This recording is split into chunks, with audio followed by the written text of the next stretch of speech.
Vamos começar pela nossa oração, né? Esses dias eu até esqueci da oração. Vamos lá, fecha seus olhos aí, ó. Faz assim com a mão, ó. Passa uma mão na outra.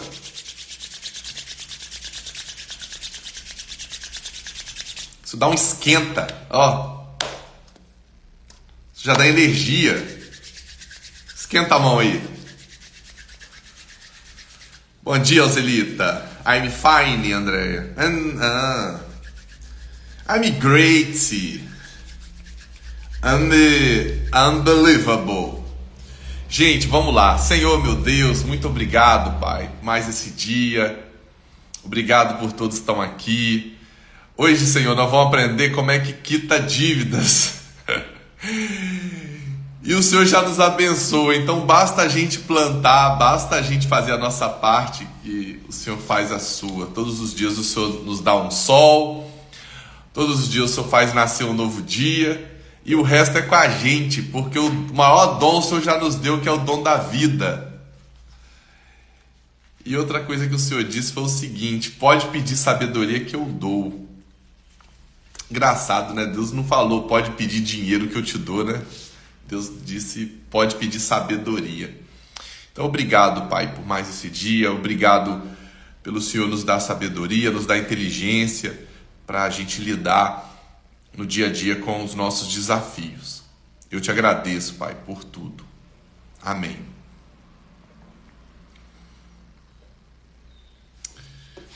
Que chique eles falam inglês.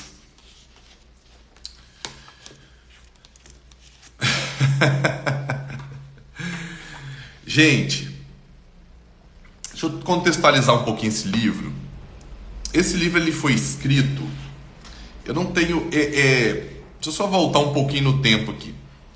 Esse livro, o escritor dele, o George S. Clason, ele é um cara que viveu ali em 1900. Ele viveu de 1874 até 1957.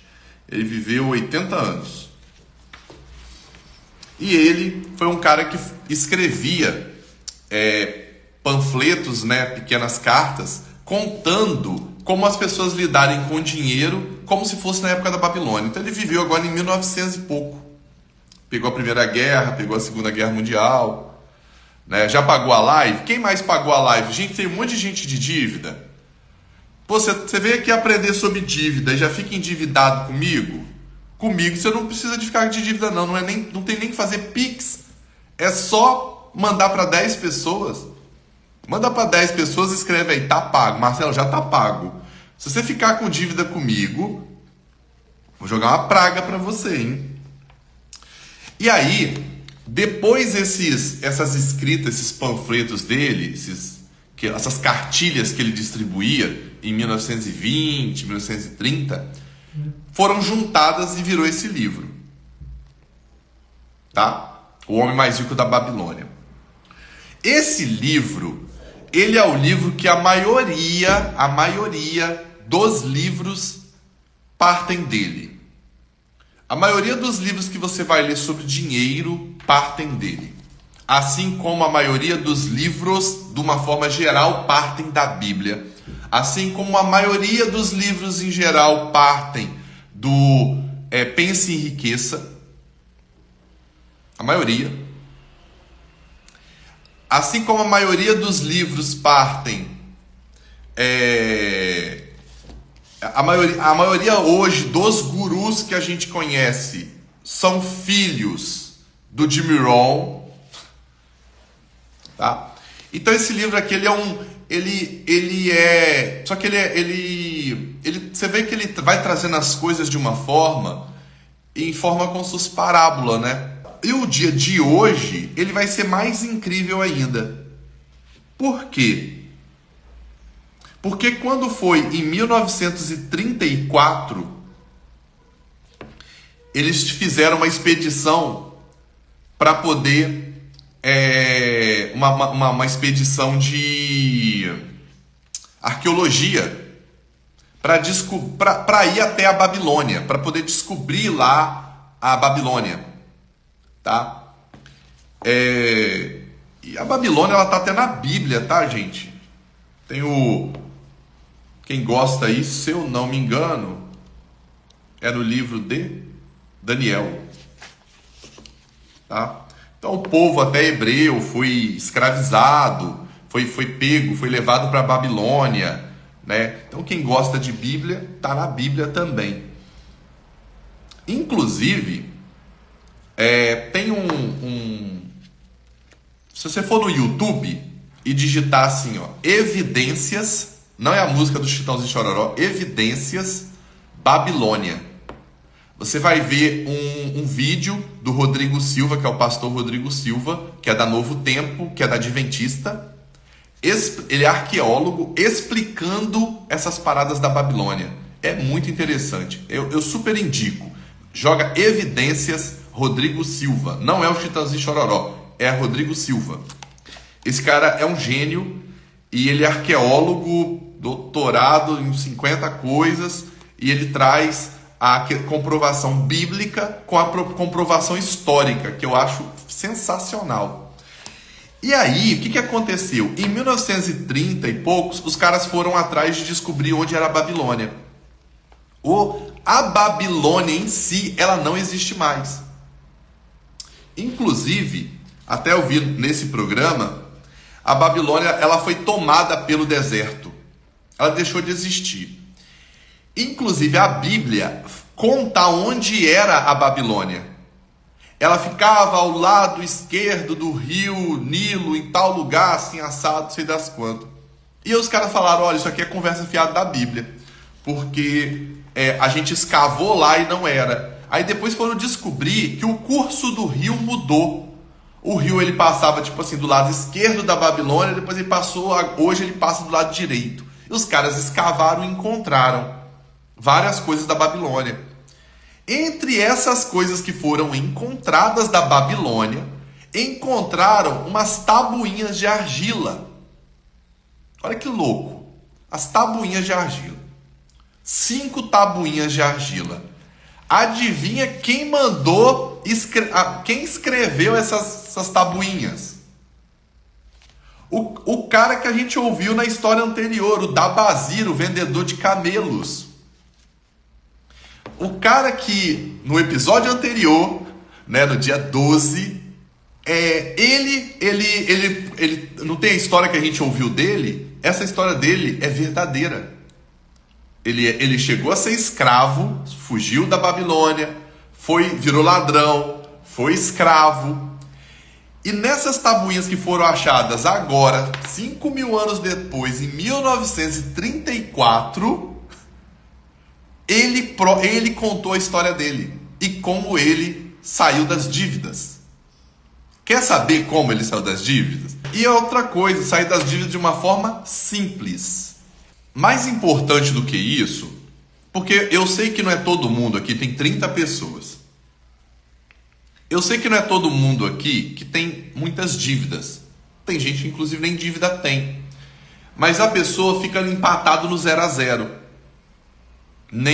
Tem alguém aqui que fica empatado no 0 a 0? Marcelo, eu não tenho dívida, mas eu fico empatado no 0 a 0. Nem eu junto, nem eu invisto. O que eu faço eu pago tudo. Eu pago tudo, não devo nada. Então assim, você hoje vai sair daqui assim, ó, uau, tá? Outra coisa, eu quero agradecer a todo mundo que mandou até agora os depoimentos lá no grupo do WhatsApp. Eu sendo muito sincero, eu não consegui ver todos. Então eu já agradeço.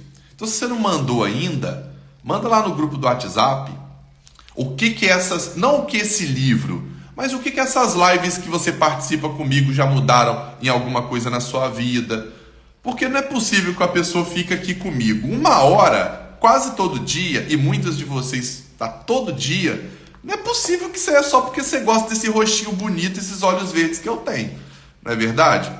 Deve ter mudado alguma coisa. Então, assim, manda seu depoimento lá, por favor. Eu não estou nem te vendendo nada ainda. Eu só estou pedindo isso só. Eu podia estar matando, roubando, me prostituindo, mas estou aqui só pedindo um depoimentinho para você, tá? Não é nem um piquezinho. Não é nem para fazer um piquezinho, é para fazer um depoimentinho. E interessante como muita gente está vencendo o medo de gravar. Tem gente mandando lá, né? Nunca gravei um vídeo, mas gravei para você e botando no grupo. Gente, isso já é uma superação. Já é uma superação. Então vamos aprender a como se livrar das dívidas com o livro O Homem Mais Rico da Babilônia. Eu estou lá na página 119 para quem está com o livro físico.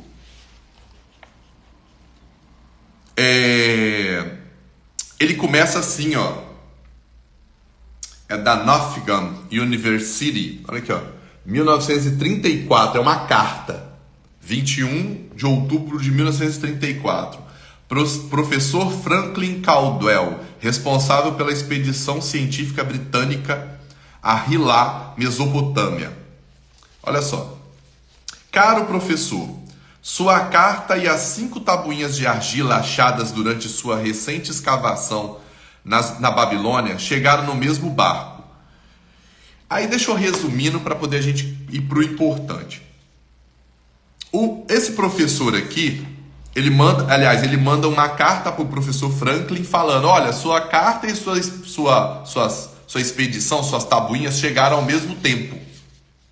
Você ficará perplexo tanto quanto nós mesmos ficamos aqui no laboratório com a história que elas contam.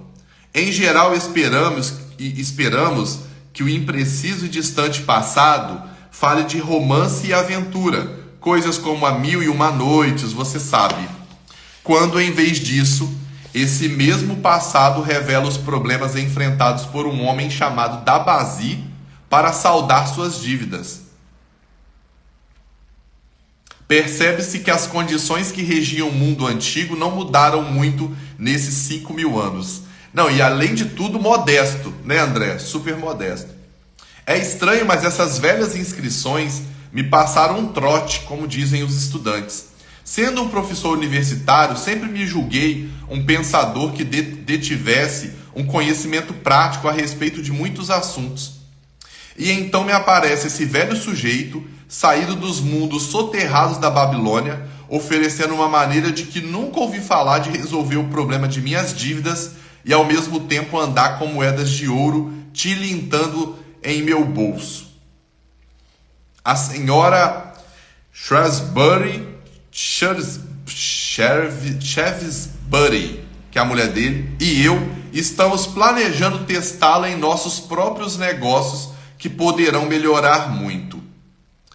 E aí, isso foi o Departamento de Arqueologia, o Alfred Shrewsbury. E aí, gente, chegou para ele que esse outro o professor lá que estava na expedição na arqueologia na Babilônia, isso é caso real, tá? Achou 5 tabuinhas.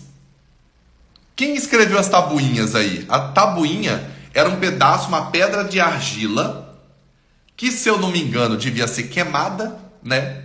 Tipo um vaso, mas é uma tábua, para poder durar muito tempo, né? Olha o que estava, são 5 tabuinhas. A primeira tabuinha, ela fala assim, ó: neste momento, em noite de lua cheia, eu, Dabazi, recém-fugido da escravidão na Síria, com a determinação de saldar dívidas que reconheço publicamente e fazer de mim mesmo um homem de posses, respeitado em minha cidade natal da Babilônia, mando gravar sobre a argila um registro permanente de meus negócios para guiar-me e assistir na satisfação de meus altos desejos. Escorando-me nos conselhos de meu bom amigo Maton, lembra do Maton, o emprestador de dinheiro? Acho-me determinado a seguir um plano preciso que, segundo ele, pode tirar qualquer cidadão dos embaraços de uma situação de dívida para uma situação de posses e autorrespeito. Esse plano inclui 3 propósitos que espero e desejo realizar. Então vamos lá, vamos começar quais são os 3 propósitos que você que quer sair das dívidas precisa fazer, segundo o homem mais rico da Babilônia. Primeiro, o plano é a garantia de minha futura prosperidade. Por isso, 1/10 de tudo quanto eu ganhar será separado e guardado, pois Matom fala sabiamente quando diz: aquele que guarda em sua bolsa ouro e prata que não precisa gastar é bom para a família e leal com seu rei. Aquele que guarda em sua bolsa ouro e prata que não precisa gastar, já li, é bom para seu rei. Aquele que não tem essa bolsa, senão algumas moedas de cobre, é indiferente à família e indiferente a seu rei. Mas o homem que não tem nada em sua bolsa é insensível à família e desleal com seu rei, pois seu próprio coração é amargo. Por isso, o homem que deseja atingir seus objetivos deve ter moedas tilintando em sua bolsa, sinal de que tem em seu coração amor pela família e lealdade para com o rei. Gente, eu não sei se você tem dinheiro guardado, mas ou coisa boa é você ver seu dinheiro crescer. Pode ser pouco.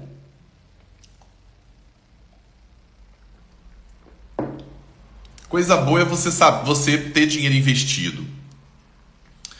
Um homem sem dinheiro, e agora eu estou falando de homem mesmo, principalmente. Eu sei que muita gente aqui é dono de casa, né? Eu sei que muita gente aqui é a pessoa, é o chefe da casa. Mas eu vou falar agora como homem.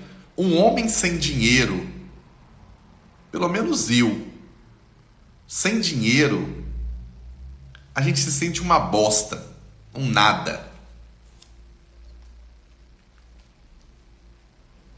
A moral vai lá no chão. Você quer matar um homem, bota ele sem dinheiro. Por isso, inclusive, eu acho que muitos homens somem. Vai comprar um cigarro e some? A angústia dele de lidar com isso, não estou falando, não estou justificando, ok? Mas um homem, quando ele tem a sensação de não dar conta da sua própria casa, da sua família, isso acaba com o cara. Então, primeiro, separar os 10% do que ganha para se pagar. Isso é sagrado, ok? Segundo, o plano deve permitir que eu sustente e vista minha boa esposa, que com toda a dignidade voltou para viver comigo. Gente, isso que é mulher, né? O cara devolveu a mulher para casa ela voltou para casa do pai. Ele foi trabalhar 2 anos, virou escravo. Quando voltou, a mulher ainda estava esperando por ele. Homem sem dinheiro, até o jeito de andar é feio, a Jaque colocou. É verdade. Olha, você quer me ver mal-humorada se eu tiver sem dinheiro. Sendo bem sincero com você.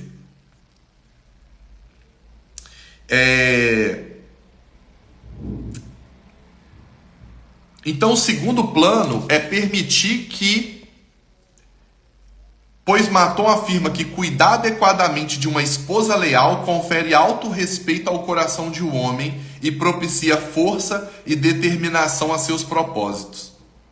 Por isso, 7/10 de tudo quanto eu ganhar serão usados em nossa casa, na aquisição de roupas e comida, além de uma pequena parcela destinada aos prazeres e aos divertimentos.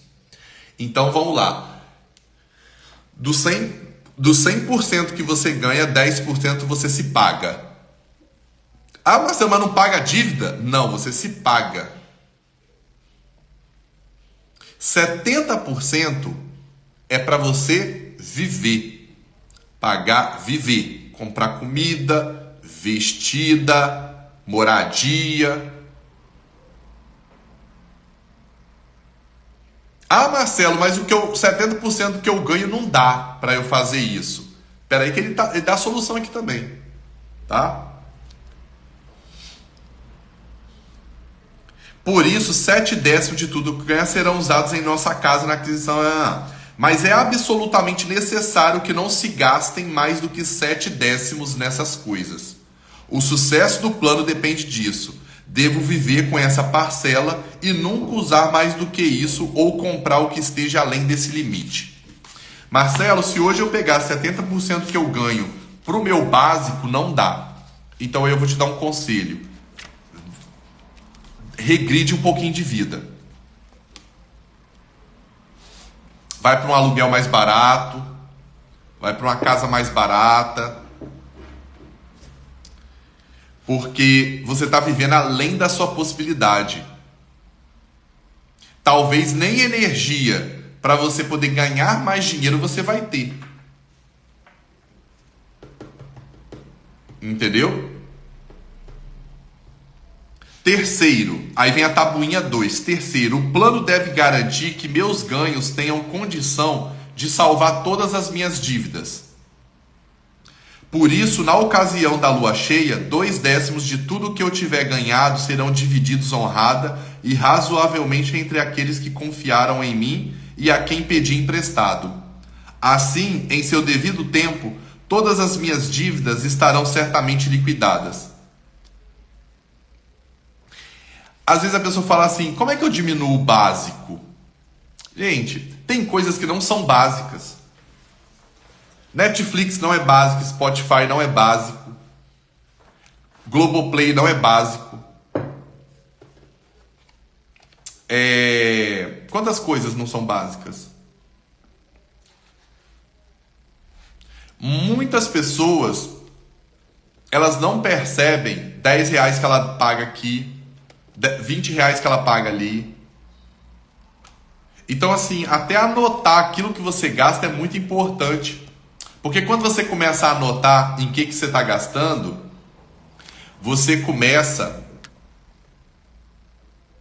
quando você começa a anotar aquilo que você está gastando, você começa a ver a quantidade de besteira que você compra. No mês passado agora, esse mês, aliás, foi o mês que eu mais paguei cartão de crédito. Ontem eu imprimi, porque esse mês eu vou lá tirar o meu visto. Eu até imprimi ontem um monte de comprovante que tem que levar para você dizer, eu não vou querer morar lá nos Estados Unidos, sei o que, essas paradas. Isso aqui, é a minha fatura, 9 páginas, só de um cartão. Você acha que a maioria do que tá ali eu precisava? Se você olhar no seu também vai ser a mesma coisa. Então, assim, um dos motivos de eu ter começado a ler esse livro foi para eu resgatar essas questões aqui. Porque não é assim, você pega e você vai ler esse livro aqui comigo, agora tá tranquilo, você vai conseguir colocar em prática e agora você vai o resto da vida fazer isso. Não, se você vez ou outra não recordar, não voltar, os seus instintos, eles vão querer assumir de novo o posto, porque é bom demais gastar. Por mais, às vezes você está angustiado de estar gastando e gasta mais porque está angustiado. Exatamente, foi observando as besteiras que eu comprava que em um ano comprei meu apartamento. E Lu,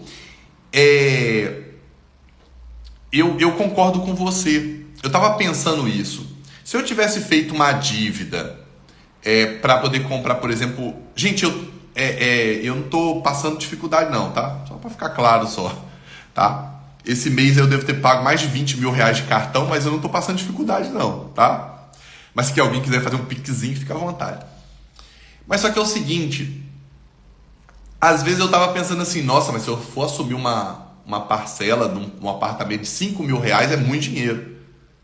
Cara, mas às vezes, por a gente não ter planos maiores, a gente fica distribuindo dinheiro com um monte de porcariada. Toda vez que você coloca como meta uma coisa grande, aquilo vira a sua função das coisas. Agora, quando a gente não tem, a gente nos assalta o tempo todo. Porque assim, hoje você senta num restaurante para comer, é 50 conto, no mínimo, não é? R$50. Você vai tomar uma cerveja com os amigos, é 100, R$150 por pessoa, né? Você vai comprar 1 quilo de frango é R$20, né? Então assim, Eu faço esse. Até. Vamos pensar isso junto. O que a gente vai traçar como um grande objetivo pra gente? Às vezes é comprar um lote, às vezes é comprar uma casa, às vezes, para alguns, talvez seja um carro, uma moto, né? Uma boa parte aqui não deve ter carro e não deve ter moto. É um gasto muito alto, tá? Tem gente aqui que se comprar um carro, metade do dinheiro que ganha vai para carro. É loucura. Vai pegar Uber que você ganha muito mais. Anda de táxi, vale mais a pena, tá? E aí o que ele fez, gente? Como um lembrete, eu mandei gravar nesta argila o nome de todos os cidadãos a quem pedi emprestado e a honesta soma de meus débitos. O cara colocou na argila quem ele devia.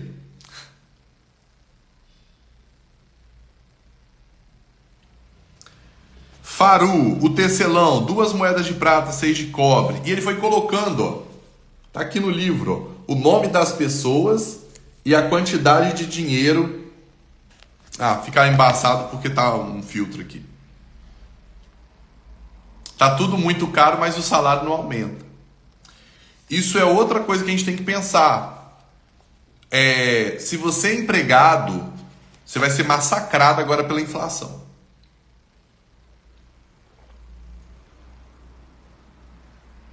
Segura as pontas e busca renda extra. E eu tenho uma má notícia. Vai piorar. Quem não tiver um plano, vai piorar. A inflação vai aumentar mais. Deve subir mais um cadinho ainda.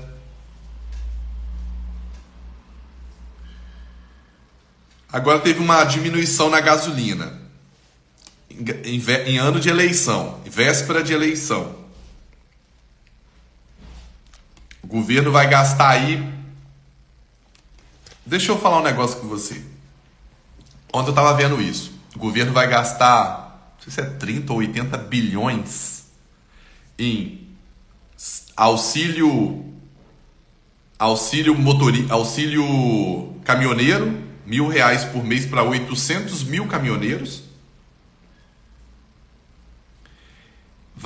O Vale Gás vai virar R$120, era 60, vai virar 120 a cada 3 meses, se eu não me engano.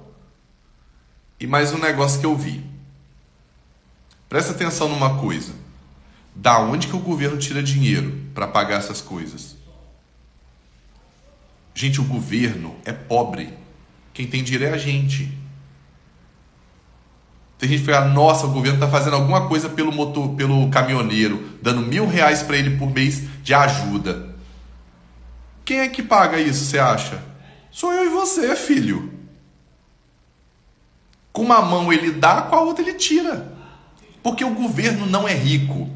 Quem somos ricos somos nós, quem tem dinheiro é a gente. Entende isso? Tem gente que não entende isso.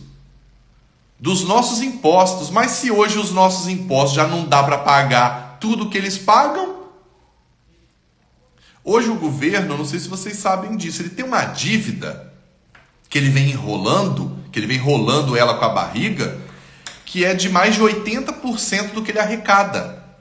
É só para pagamento de juros. Juros. Então, às vezes a gente está lendo aqui, ó, mas o governo não lê isso aqui não. Cada vez vai emitindo mais dinheiro, vai emitindo mais dívida. Então, quando você vê assim, nossa, olha, o governo está me ajudando. Ou muita gente que está nessa live aqui não é ajudado pelo governo. Né? Quando você não está sendo ajudado, você tá sendo obrigado a ajudar alguém. Por que não aumenta o salário de todos os trabalhadores? Porque isso não adianta. É muito importante essa, Cleonice. A economia parece que ela é uma coisa simples de resolver. É igual tinha aquele partido da causa operária, partido da PCO, né? O salário mínimo de R$5.000. Isso não adianta. Isso não adianta. Se hoje você aumentar o salário, por exemplo, a R$ 2.000, todo mundo vai ter que aumentar para pagar esse salário. Você acha que o supermercado está lá pagando, vamos botar R$ 1.500 uma pessoa, aí ele vai lá, pega e aumenta, aí ele é obrigado a aumentar para 2. Esses R$ 500, que é 25% a mais, 1.500, 33% a mais, você acha que ele vai tirar da onde? Bom seria, né? Se ele tivesse que aumentar o salário, vamos botar bom para o funcionário, mas não aumentasse o preço dos produtos. Automaticamente ele vai diluir o preço dos produtos. Essa diferença. Não tem fórmula mágica, gente. Não tem fórmula mágica. Se o salário for para 5.000, você vai lá daqui um dia comprar o frango, por quê? Porque todo mundo tem que pagar alguém para poder produzir aquilo. Então aumentar salário não adianta nada. Na verdade, mesmo se for parar para pensar em como as coisas deveriam ser, quer ver? Vamos imaginar uma coisa. Imagina que a gente... esse papo é muito profundo. Deixa pra lá isso. Vou entrar nisso, senão eu vou ficar o resto da live explicando isso. Mas presta atenção só numa coisa. Por que as coisas aumentam? Elas não deveriam aumentar. Essa é a questão. Aumenta porque existe inflação. E o que é inflação? É dinheiro sendo injetado no mercado. Não adianta imprimir dinheiro. Quando você imprime dinheiro, você aumenta crédito no mercado. É uma bola de neve, a roda da economia ela é muito sinistra. Outra coisa, vai passar agora a eleição, fica tranquilo, você vai voltar a pagar caro na gasolina. O que está sendo feito de uma forma diferente, eu não estou falando mal de Bolsonaro não, tá? Só que a maioria das pessoas, elas como não tem conhecimento das coisas, ela só olha só o efeito. Entendeu? É tipo assim, o que é olhar o efeito? Nossa, mas a gasolina baixou. Ah, mas você não sabe o que está sendo feito para baixar. A Dilma também segurou a conta de energia e de gás, de gasolina, para ganhar. Então fica tranquilo que essa conta de 80 bilhões, eu acho que vai chegar. E vai chegar para mim e para você. Entendeu? Igual o petróleo está baixando o preço. Tem que mudar toda uma política da forma que as coisas são. Mas agora, de última hora, vamos botar de agosto até dezembro aí 1.000 conto para os caminhoneiros. Por quê? Porque caminhoneiro estava falando, o diesel está ficando mais caro que a gasolina.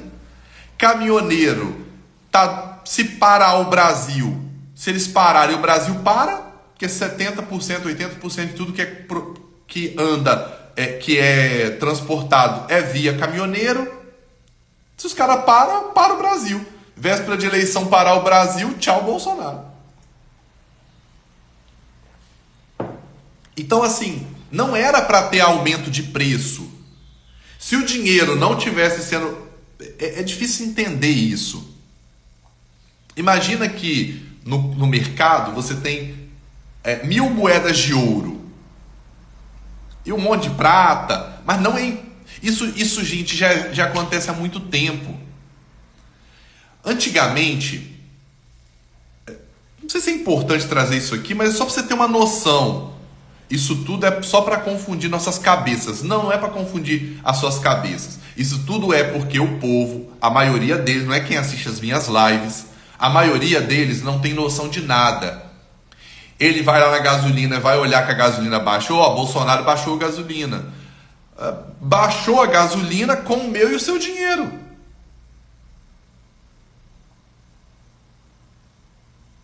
Em janeiro veremos os resultados dessas medidas tomadas. Exato. E você e eu, se estivéssemos no governo querendo reeleição, provavelmente faríamos o mesmo. Entendeu? Porque é uma medida rápida. É uma medida rápida. Ah, baixou o imposto federal.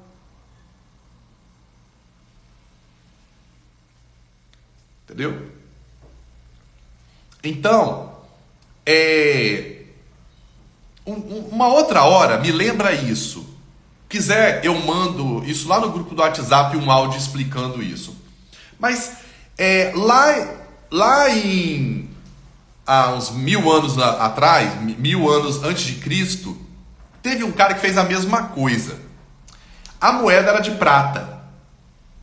Sabe o que ele mandou fazer, gente? Presta atenção. Naquela época, a troca das coisas, por exemplo, hoje um franco custava 10 moedas de prata.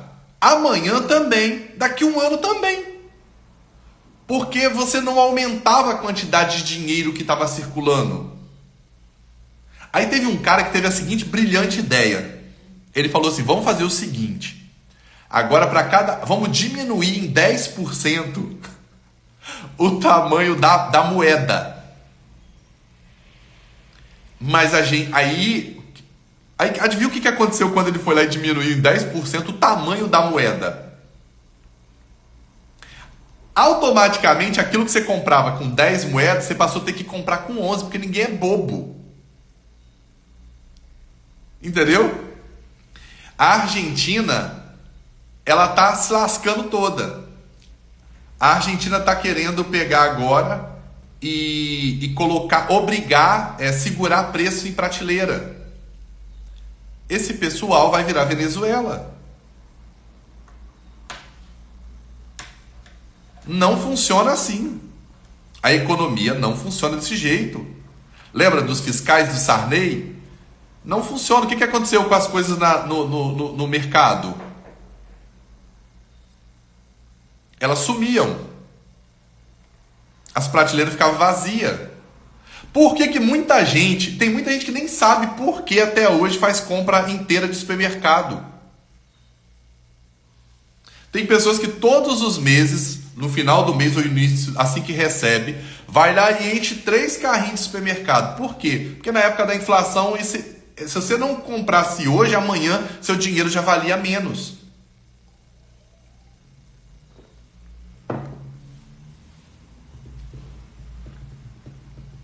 Então vamos voltar aqui para a leitura. Mas eu queria só que vocês... as coisas não se resolvem assim.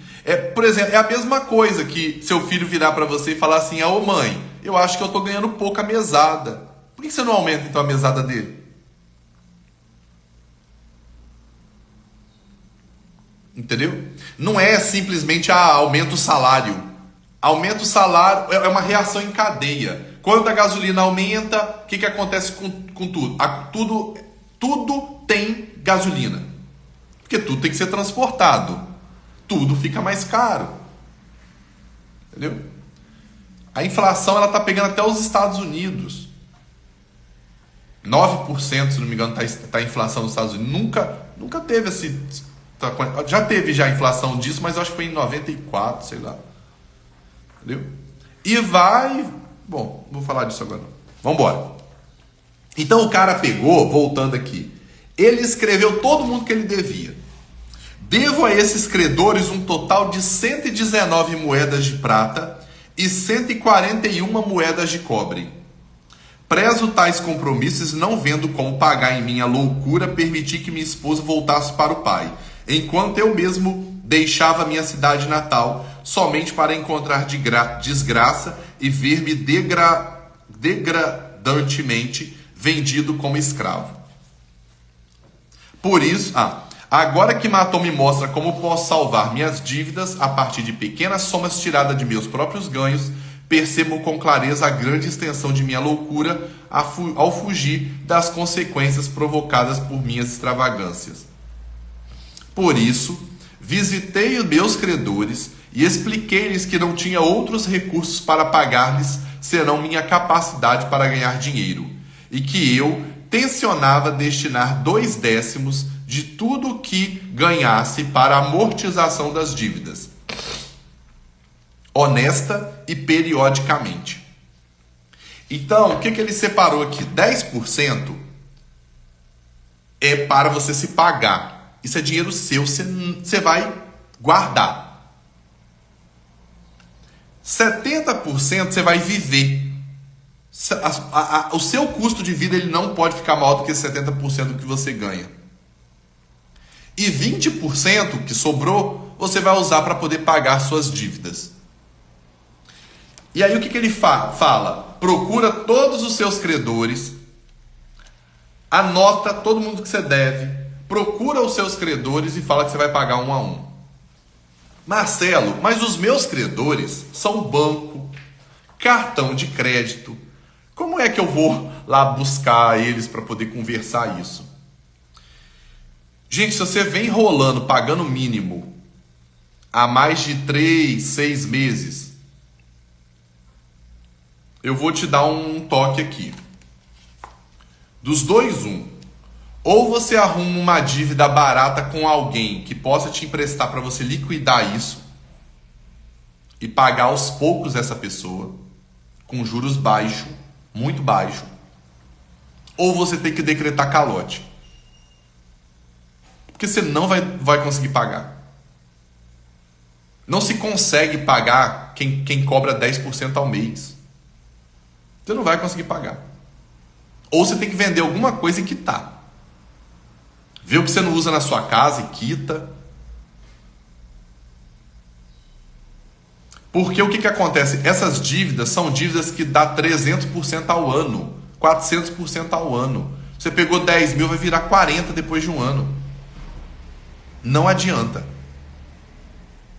Tem gente aí que vem pagando o mínimo, ou senão, parcela em 18 vezes aqui, aí parcela, e fica enrolando com isso, aí daqui a um pouco não dá conta de pagar. Esquece, decreta calote, é bom que você vai ficar com o nome sujo.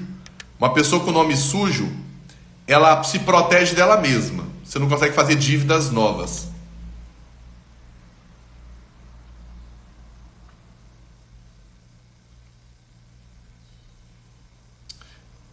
Olha só, ele visitou os credores dele e disse que ele ia pegar 20% do que ele ganhava, 2/10, para amortização das dívidas honesta e periodicamente. Então, por onde se começa a pagar a dívida? Pelas pessoas.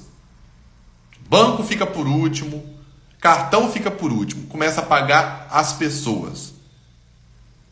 O banco, o cartão, ele já espera o calote. Por isso que os juros no Brasil é alto, de cartão. Porque aqui o pessoal não paga. Não todo mundo, mas uma boa parte não paga. Aí, nossa, os juros do cartão é muito alto no Brasil. Todo mundo tem uma solução simples para as coisas, né? Então monta uma bandeira de cartão você e cobra 1% de juros. Você quebra. Tem um cartão chamado À Vista. Não sei se vocês já ouviram falar. Ele cobrava 20% ao mês. Faliu. Aqui no estado, tinha uma financeira chamada Da Casa. Era o maior juros que tinha. Faliu. Fazia empréstimo pessoa física. Os juros são altos porque a inadimplência é alta. Nesse momento, no Brasil, 77% das famílias estão endividadas. Endividadas elas têm contas e estão conseguindo pagar, mas estão endividadas. 28%, que dá 1/3, já é inadimplente. 1/3. Então, não vai baixar juros no Brasil. De cartão de crédito, de cheque especial. Entendeu? Não poderia desembolsar mais do que isso, 20% que ganhava para poder pagar as dívidas. Se fossem pacientes, com o tempo todas as minhas obrigações estariam integralmente resolvidas. Amar, que eu julgava ser o meu melhor amigo, injuriou-me amargamente e me tirou sentindo-me realmente humilhado. Birejique rogou que eu lhe pagasse primeiro, porque estava precisando de ajuda. Alcarrade, meu senhorio, revelou-se um sujeito desagradável e garantiu que me poria em maus lençóis se não resolvesse logo a situação com ele. Os demais tiveram a boa vontade de aceitar minha proposta. Por isso estava mais determinado como nunca a resolver tudo aquilo, convencido de que é mais fácil acertar as dívidas do que evitá-las. Ainda que não tivesse podido satisfazer integralmente as necessidades e os caprichos de alguns poucos credores, negociei imparcialmente com todos. Tabuinha 4. Outra lua, trabalhei arduamente, com a cabeça em paz. Minha boa esposa tem me apoiado na minha intenção de pagar a meus credores, devido à nossa sábia determinação. Ganhei durante a última lua, comprando camelos de bom fôlego e boas pernas para Nebatu, a soma de 19 moedas de prata. Dividia de acordo com o meu plano. Separei 1/10 para guardar, que dá quase 2 moedas de prata. Ei, Gil, bom dia. 2/10 uniformemente divididos em moeda de cobre foram destinados a meus credores. Não estive com Amar, mas deixei a parte dele com a sua esposa. Birejik ficou tão satisfeito que quis beijar minha mão. Só o velho Alcarrade continuou rabugento e disse que eu devia pagar mais rápido. Repliquei-lhe que eu só teria condições de pagar mais rápido se deixasse de me preocupar com o sustento da casa e de minha esposa. Todos os demais me agradeceram e elogiaram meus esforços. Por isso, ao final de uma lua, meu endividamento foi reduzido a quase 4 moedas de prata. E já tenho quase 2 moedas de prata guardadas que ninguém pode reivindicar. Meu coração se acha mais leve, coisa que há muito tempo não experimentara. De novo plenúrio, trabalhei duro, mas com menos sucesso. Vendi apenas alguns camelos. Meus ganhos não foram além de 11 moedas de prata. Entretanto, minha boa esposa e eu continuamos fechados com o plano, ainda que não tenhamos comprado roupa alguma, limitando-nos inclusive a uma alimentação grugal. Ainda dessa vez separei para guardar um décimo das 11 moedas e 7/10 para as despesas. Fiquei surpreso quando Amar louvou meu pagamento, ainda que pequeno. Birejik comportou-se do mesmo modo. Alcarrage encolerizou-se, mas quando viu que podia ficar sem sua parcela se não a aceitasse, concordou comigo. Os demais, como sempre, não fizeram quaisquer restrições. Mais uma lua cheia tomou conta do céu e me sinto extremamente feliz. Topei com um magnífico rebanho de camelos e comprei alguns bens saudáveis, tendo conseguido ganhar 42 moedas de prata. Esta lua, minha esposa e eu compramos sandálias e roupas de que estávamos bem necessitados. Além disso, fizemos boas ceias, acompanhados inclusive de aves. Paguei aos credores mais de 8 moedas de prata. Dessa vez nem Alcarrade protestou. Grande é o plano, pois ele tem nos tirado do endividamento e propicia-nos a possibilidade de guardar o que nos pertence de direito. Já se passaram 3 luas cheias desde que fiz esse último entalhe na argila. Em cada uma delas paguei a mim mesmo 1/10 de tudo quanto consegui com meu trabalho, e durante esse mesmo tempo, minha boa esposa e eu vivemos sempre com 7/10 adrede separados. Ainda que às vezes isso se tivesse mostrado mais difícil, e paguei regularmente aos meus credores os 2/10 a eles destinados. Minhas economias somam agora 21 moedas de prata. Isso faz com que eu sinta a cabeça no lugar e me deixa orgulhoso por poder caminhar entre meus amigos. Minha esposa cuida muito bem de nossa casa e se veste com decoro e elegância. Sentimos-nos felizes por estarmos juntos. O plano é de um valor indizível, além de ter feito de um ex-escravo um honrado cidadão. Tabuinha número 5. Veio de novo a lua cheia e percebo que já faz um bom tempo que comecei a entalhar a argila. Na verdade, 12 luas vieram e se foram, mas hoje especialmente não negligenciarei meu registro, pois acabo de pagar a última de minhas dívidas. Gente, o cara teve o trabalho de marcar isso tudo em argila para um dia a gente tá lendo aqui. Olha que doido. Mas você vai ficar mais impressionante ainda com essa história, olha só. Então, depois de 12 luas, ele pagou todo mundo. Aconteceram tantas coisas em minha última visita aos credores que ainda me lembrarei disso por muito tempo. Amar rogou-me que lhe perdoasse por suas palavras duras e disse que eu era, entre todos os demais, a pessoa que mais desejava para seu amigo. O velho Alcarrade não é assim tão mal, apesar de tudo, pois me disse: antes você era um pedaço de argila mole que todo mundo podia apertar e modelar. Mas agora é uma peça de bronze capaz de enfrentar uma espada. Se em algum momento precisar de ouro ou de prata, procure-me. E ele não é o único que me tem em alta conta. Muitos outros dirigem-se a mim com respeito. Minha boa esposa fita-me com um brilho nos olhos que me leva a ter confiança em mim mesmo. Esse é o plano que me propiciou o sucesso. Ele me capacitou a pagar todas as minhas dívidas e conservar minha bolsa repleta de ouro e prata. Recomendo a todos que desejam êxito, pois se faz com que um ex-escravo tivesse condição de pagar suas dívidas. Então, voltando aqui, o que ele fez? 10% ele continuou separando do que ele ganhava para ele se pagar e juntar.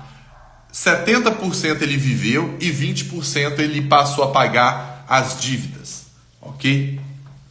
Só que o que aconteceu? O cara fez a tradução das tabuinhas, o professor, e ele falou o seguinte: olha, eu mesmo vou tentar usar isso na minha vida. Ele escreveu aquela primeira carta, traduzindo as tabuinhas, as 5 tabuinhas, em 21 de outubro de 1934. Quando foi 2 anos e 1 mês depois, 7 de novembro de 1936, olha que loucura, ele escreve uma outra carta para o professor que achou as tabuinhas, contando o testemunho dele, que ele usou as tabuinhas, o que estava escrito nas tabuinhas ele usou na vida dele. Agora vamos saber o que aconteceu. Caro professor, se em suas futuras escavações nas ruínas da Babilônia encontrar o fantasma de um antigo habitante, um velho negociante de camelo chamado Dabazi, faça-me um favor. Diga-lhe que o que ele andou gravando nessas tabuinhas de argila há tanto tempo rendeu-lhe os votos de gratidão de um casal de professores universitários aqui na Inglaterra. Você provavelmente se lembra de minhas palavras na carta de outubro de 34, quando lhe disse que a senhora Shaftesbury e eu iríamos tentar pôr em prática o plano de Dabazi, ou seja, amortizar nossas dívidas e ao mesmo tempo guardar parte do dinheiro. Você já deve ter adivinhado, ainda que tivéssemos limitado ao círculo de nossos amigos, nossas desesperadoras dificuldades. Vínhamos há anos sendo espantosamente humilhados por um grupo de velhas dívidas e morríamos de preocupação com medo de que alguns credores pudessem armar um escândalo que nos forçaria a sair da universidade. Nós pagávamos e pagávamos cada centavo que podíamos espremer de nossa renda, já por si muito aquém do suficiente para as nossas despesas. Por outro lado, éramos obrigados a fazer todas as compras onde tivéssemos crédito em médio e longo prazos, sem termos condições, em vista disso, de reclamar contra os preços. Isso evoluía para um desses círculos viciosos em que as coisas, em vez de melhorar, pioram. Nossos esforços eram improfícios. Não podíamos mudar para uma casa mais em conta porque devíamos ao senhorio. Não víamos luz nenhuma no fim do túnel, e de repente nos aparece esse seu conhecido, o velho negociante de camelos da Babilônia, com um plano inteiramente ajustado ao nosso caso, convidando-nos jovialmente a seguir o sistema que ele mesmo utilizou em seu próprio tempo. Fizemos uma lista de todos os nossos débitos, saí com ela e mostrei a cada um de nossos credores. Expliquei-lhes como era humanamente impossível pagar-lhes do jeito que as coisas iam. Eles mesmos podiam perceber isso de imediato pelas quantias. Ponderei que o único modo de pagar-lhes integralmente seria separar todo mês 20% de minha renda e fazer um rateio entre os credores, o que me permitiria liquidar a dívida no mínimo dentro de 2 anos. E que nesse meio tempo criaríamos uma espécie de livro-razão e daríamos prioridade a eles em nossas compras. Eles ficaram realmente satisfeitos. Nosso verdadeiro, um velhinho esperto como o que, interpretou a ideia de uma maneira que ajudou a convencer os demais. Se você pagar por tudo o que compra e pagar apenas uma parte do que deve, será ainda melhor, pois você não vai liquidar seu débito em menos de 3 anos. Finalmente formulei um acordo por escrito com o nome de todos, determinando que eles estariam proibidos de nos molestar enquanto os 20% de nossa renda estivesse sendo pagos em dia. Minha mulher e eu começamos então a criar um esquema que nos permitisse viver com 70%. Estávamos resolvidos a poupar 10%, o pensamento da prata e até do ouro tilintando era realmente mais sedutor. Essa mudança em nosso cotidiano era uma aventura. Divertíamos-nos com a ideia de viver confortavelmente com 70%. Começamos com aluguel e conseguimos uma bela redução. Depois pusemos sob suspeita as marcas prediletas do que consumíamos. E foi uma agradável surpresa descobrir como frequentemente podemos comprar artigos de qualidade superior a um preço mais em conta.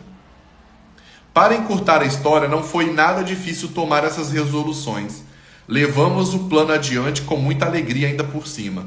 Que alívio ter arrumado nossos negócios, de tal modo que por muito tempo não fomos mais perseguidos pelas dívidas do passado. Entenderam o que eles fizeram?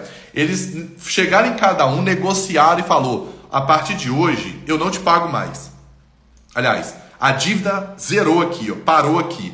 Eu vou comprar à vista com você e vou começar a te pagar uma parte do que eu te devo. Olha que interessante. E botaram aquilo dentro dos 70% que eles ganhavam.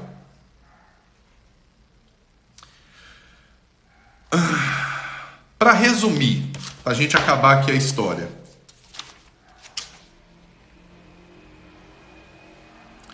Eles conseguiram começar a pagar.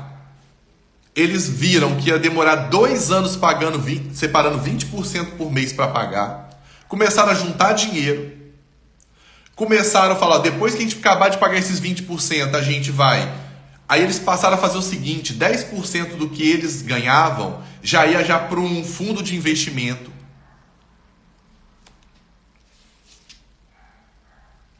Agora você pode entender porque gostaríamos de estender nossos agradecimentos pessoais a este velho cara cujo plano salvou-nos do que era o nosso inferno na terra. Ele sabia, ele passou por tudo isso, ele queria beneficiar os outros a partir de suas próprias amargas experiências. Foi por isso que levou tediosas horas gravando sua mensagem na argila. Ele tinha uma mensagem verdadeira para companheiros no sofrimento. Uma mensagem tão importante que depois de 5.000 anos ergueu-se das ruínas da Babilônia, não menos verdadeira ou menos vital do que no dia em que foi enterrada. Com os sinceros cumprimentos de Alfred Shaftesbury, Departamento de Arqueologia. Então o arqueólogo que fez a tradução das tabuinhas que foram encontradas, que era a história do Dabazi, que ele mesmo colocou, usou na própria vida dele. 2 anos e meio, 2 anos depois ele estava sem dívida. E tinha juntado 10% do que ganhava, conseguiu viver em cima de 70% do que ganhava. Entendeu? Então, assim, isso aqui, por que ele fala que é um plano ajustável a qualquer pessoa?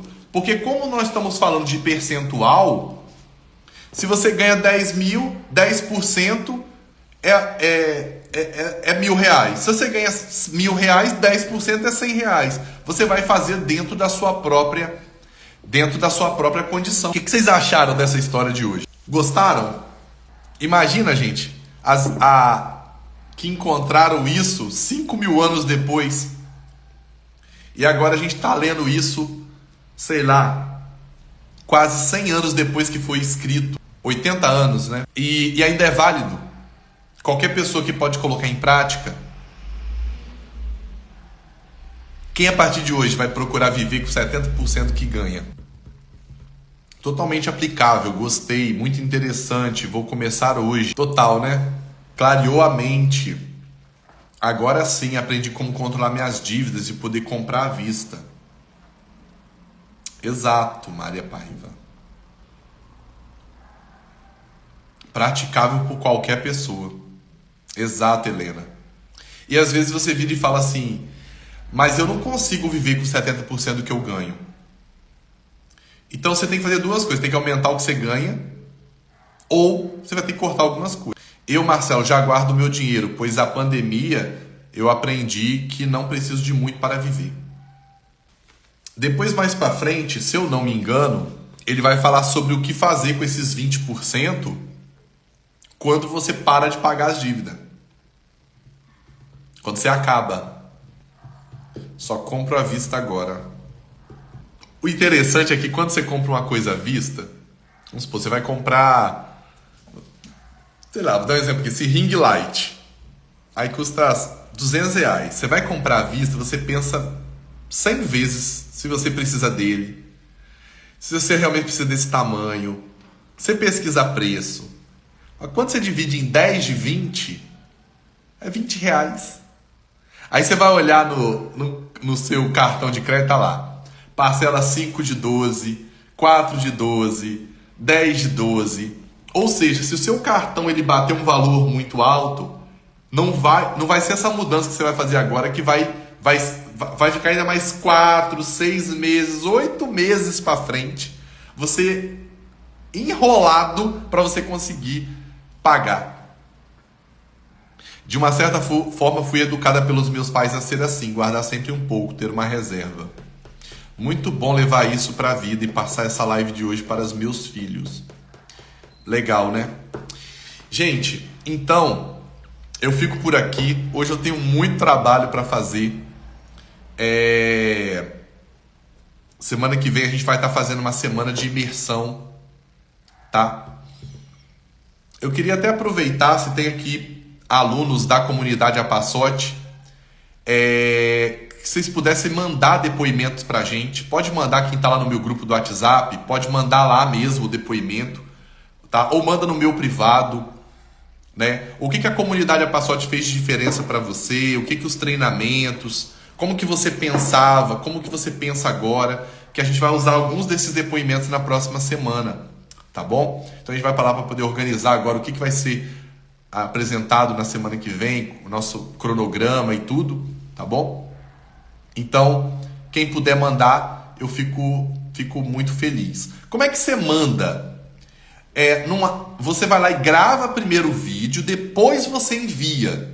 Se você já abrir direto a câmera na conversa no WhatsApp para mandar, eu acho que só manda só 30 segundos, um negócio assim. Então você tem que gravar o vídeo primeiro no celular, depois você envia. Ok? Um abraço, valeu!